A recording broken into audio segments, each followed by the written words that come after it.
question is, how did the issue of trust come up in the peer review process for this project? When I started my career in scholarly publishing a decade ago, I never would have imagined that I'd publish a peer-reviewed rap mixtape. We did just that at Michigan when we published A.D. Carson's mixtape essay, I Used to Love to Dream.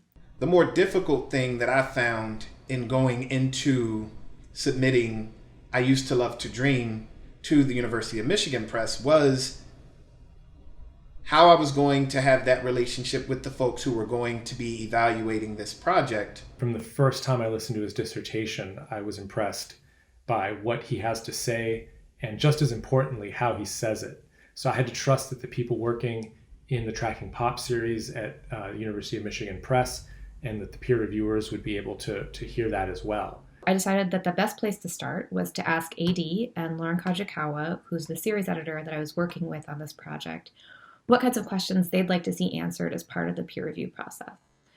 I started by sharing our usual peer review questions with them via email, and then we corresponded about how those questions might be adjusted to provide feedback more appropriate for a sonic rather than a written product.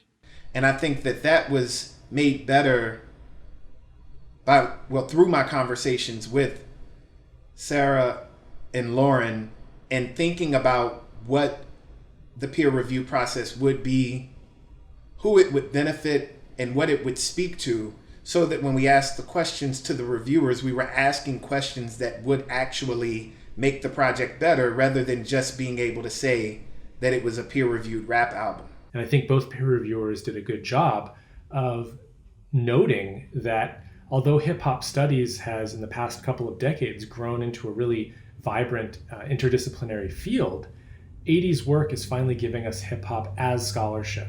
I think I trusted them to believe that A.D.'s work doesn't require translation or alteration to be appropriate for an academic context. And it turns out that the readers, perhaps thanks to our tailored peer review questions, really focus their comments on the scholarly intervention that the project is making, the importance of this intervention, and how to best present the project so that it could reach the widest possible audience.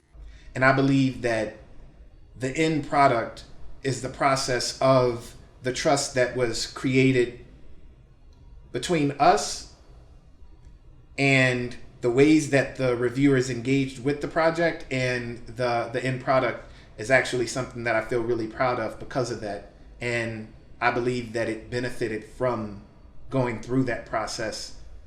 And yeah, that's all due in a great part to trust.